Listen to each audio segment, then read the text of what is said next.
Est-ce qu'on a besoin de tout comprendre pour obéir? Est-ce qu'Abraham a tout compris quand Dieu lui a dit, lève-toi, quitte ta maison, ta patrie, la maison de ton père, vers un endroit que je te montrerai? Est-ce qu'il a eu besoin de tout comprendre? Non. Pour vivre une vie épanouie en Christ, il faut être prompt à obéir à Dieu. Car l'obéissance est la clé majeure d'une vie chrétienne d'impact et d'espoir sans précédent. Alors dans cette vidéo, l'apôtre Ivan Castano nous donne plus de lumière. Écoutez et soyez bénis. Quand Dieu parle, même quand tu ne comprends pas, il dit, jette ta semence, jette ton pain à la surface de l'eau, car avec le temps tu le retrouveras.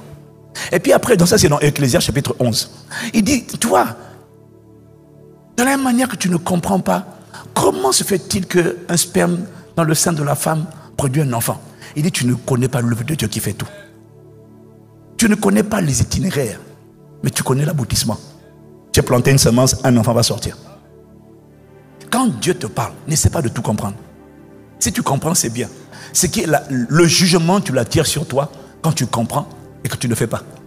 C'est encore pire. Mieux vaut ne pas comprendre plutôt que de comprendre et de ne pas agir sur ce que tu as compris.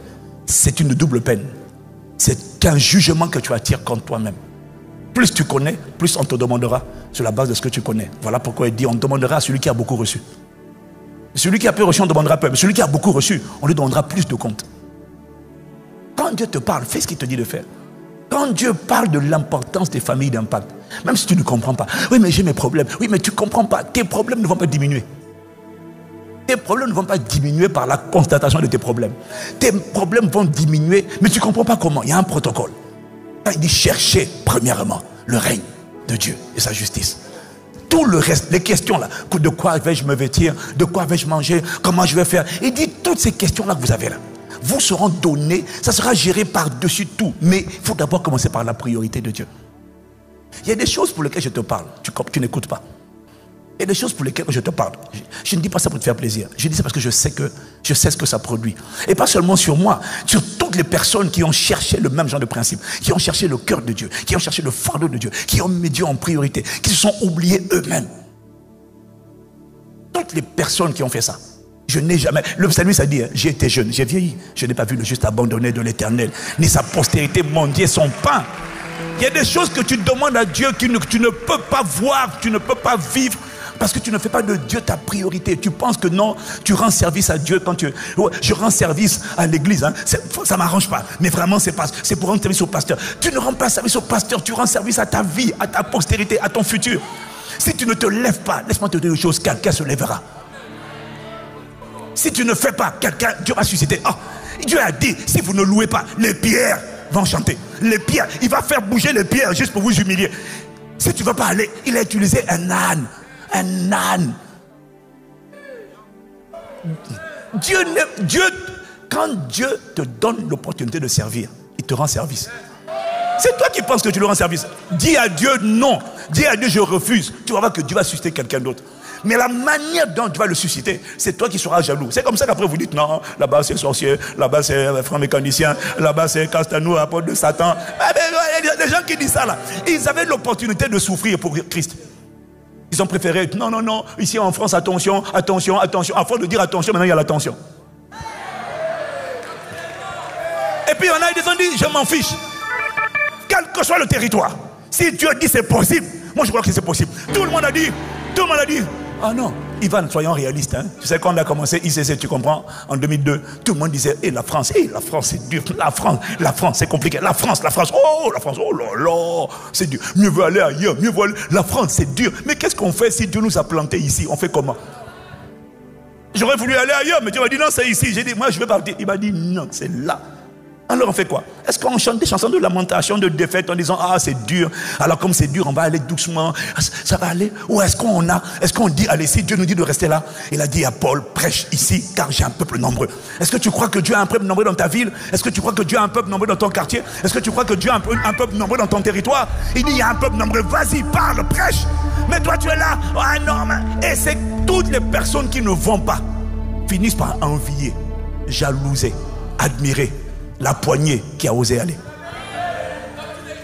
Toujours. Toujours.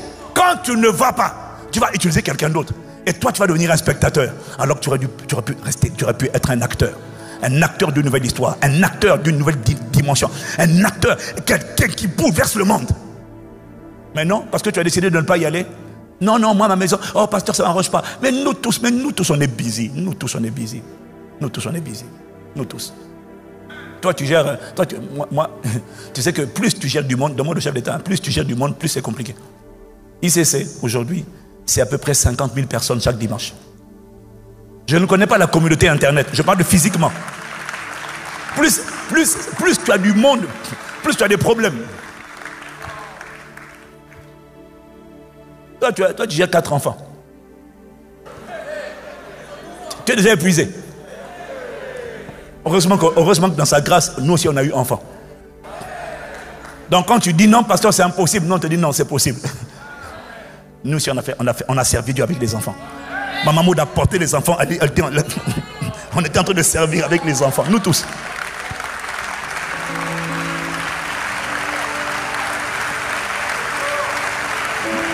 Mais quand Dieu te dit, quand Dieu t'appelle à être utile pour lui, c'est lui qui te rend service. Parce que si tu dis non, on va voir qui va t'utiliser. On verra. Rendez-vous dans 3 ans. Il y en a qui vont dire oui tout de suite. Tu vas voir ce qu'ils vont devenir demain. On va voir ce que toi tu vas devenir demain. Comme tu es trop important, non, ma pasteur, je n'ai pas le temps de ma vie. On va voir. On va voir. 3 ans, pas plus. 3 ans. 3 ans. 3 ans. Tu vas voir. 3 ans. Tu verras. Non, parce que tu n'écoutes pas.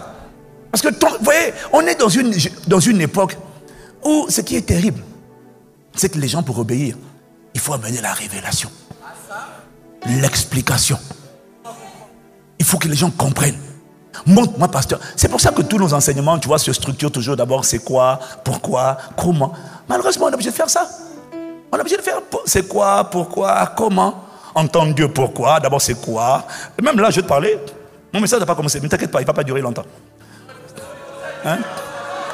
C'est quoi, pourquoi, comment. Non, il y a quelqu'un qui est des troupes, il regarde déjà l'heure.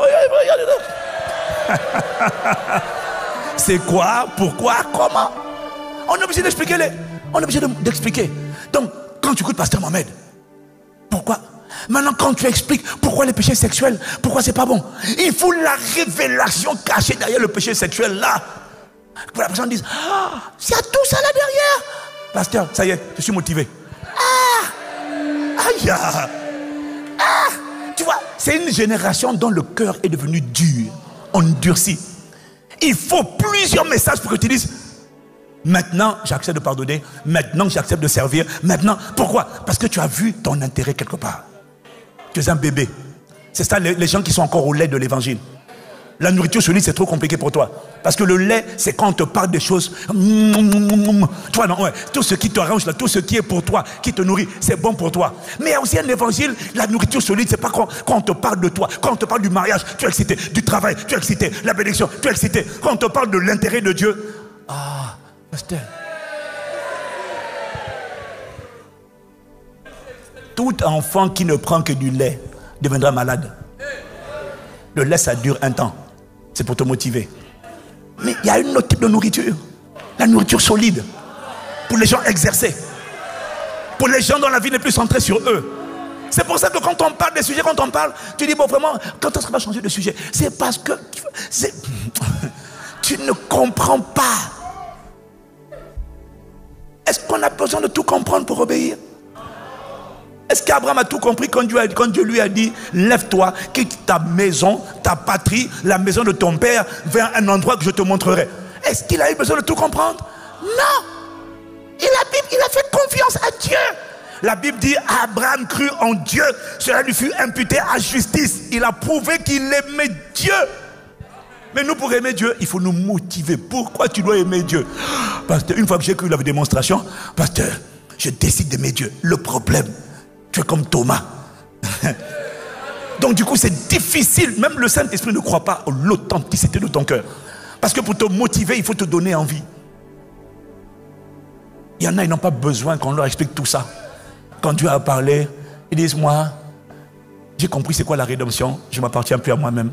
Même quand je ne comprends pas, Même quand je n'ai pas envie, si tu dis, je bénirai l'Éternel en tout temps, rends grâce à Dieu en tout temps, alors moi je rendrai grâce. Là, je n'ai pas envie, mais je rends grâce. C'est tout.